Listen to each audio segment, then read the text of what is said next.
છું પ્રેરણા, આપ જોઈ રહ્યા છો ઇન્ડિયા ન્યૂઝ ગુજરાતના મહત્વના સમાચારનો વિસ્તારથી વાત કરીએ તો અમરેલી જિલ્લા પંચાયત સદસ્ય વિપુલ દુધાતના મામલે અમરેલી જિલ્લાનું રાજકારણ ગરમાયું છે। ભાજપના દિગ્ગજ નેતા દિલીપ સંઘાણી અને પૂર્વ સાંસદ નારાયણભાઈ કાછડિયા સહિત નેતાઓ વિપુલ દુધાતના સમર્થનમાં આવ્યા। અમરેલી જિલ્લા કોંગ્રેસના પૂર્વ સાંસદ વીરજીભાઈ ઠુમ્મરની પ્રતિક્રિયા સામે આવી છે। વિપુલ દુધાતે સાચી વાત કરી છે। તેમનો પરિવાર જનસંઘ સાથે જોડાયેલો હોવાનું વીરજીભાઈ ઠુમ્મરનું નિવેદન છે। દિલીપભાઈ કહેવું પડે, નારાયણભાઈ કાછડિયા કહેવું પડે, મારે એમને અભિનંદન આપ્યા છે। વીરજી ઠુમ્મર, પોલીસ અધિકારીઓ સિવિલ કોડ સાંભળતા નથી, તેથી તેને દૂર કરી દેવા જોઈએ। વીરજીભાઈ કહ્યું, અમરેલી જિલ્લા કોઈના કોઈ રીતે ફેલાઈ ગયો છે, બિહાર અને યુપીની જેમ આગળ વધી રહ્યો છે। ક્રાઇમમાં વિપુલ દુધાત જેવા કાર્યકર્તાઓને કામગીરી કરતા હોય ત્યારે પાર્ટીના કોઈ બીજા નેતાઓ દ્વારા દબાવવામાં આવે છે, તેવું વીરજી ઠુમ્મરનું કહેવું છે।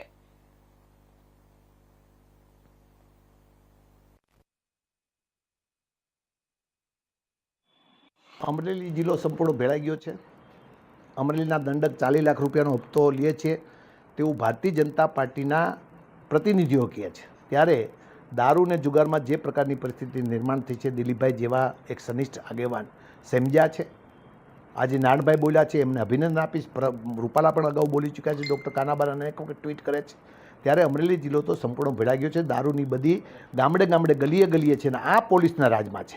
પોલીસના કોન્સ્ટેબલો આજે દીકરીઓ ઉપાડી જાય, એક પ્રિન્સિપાલ સ્કૂલમાં રેપ કરે, આ પ્રકારની પરિસ્થિતિ અમરેલી જિલ્લામાં ચાલી રહી છે। ત્યારે મારે આ આગેવાનોને અભિનંદન આપવા છે। તમે મોડા જાગ્યા છો, સરકારના દબાણમાં કદાચ જાગી ન શકાય, તમને પણ કાંઈક મુશ્કેલી હોય, પરંતુ મોડા જાગ્યા છો ત્યારે સંતોને મહંતોની ભૂમિનો જિલ્લો, નાના નાના કાઠિયા દરબારના રાજનો જિલ્લો, ગાયકવાડનો જિલ્લો, ગોંડલ સ્ટેટનો જિલ્લો અને નવાબનો જિલ્લો, નવાબ પણ રાજ કરી ચૂક્યા છે, કુકાઓ અને આરજી હકુમતનો જિલ્લો એટલે અમરેલી જિલ્લો છે। તમામ ક્ષેત્રો સાથે જોડાયેલો છે, એને બચાવવા માટે આપ આગળ આગળ તમારા વિપુલ દુધાતને પણ મારે અભિનંદન આપવા છે કે જેમને આ રેતી અને દારૂ ખનન માટે રાજ કરીને દિલીપભાઈ સમર્થન આપીને સાચી વાત એને સ્વીકારવા માટેનો પ્રયાસ કર્યો, તો એની ઘરે પોલીસ પહોંચી જાય છે। આ પ્રકારની પરિસ્થિતિ નિર્માણ થઈ છે। ત્યારે ડીએસપીના હપ્તાથી ભાજપ કાર્યાલય ચાલે છે। ડીએસપીના હપ્તાથી 40 લાખ રૂપિયાનો હપ્તો ભાઈ કાછડિયા ભાઈ દંડકને ચૂકવાય છે, કૌશિકભાઈને, એવું મનીષભાઈ વઘાસિયાનો પત્ર લખનાર એના કાનપરિયા છે, એ સાચો સાબિત થતો હોય તેવું મને લાગે છે।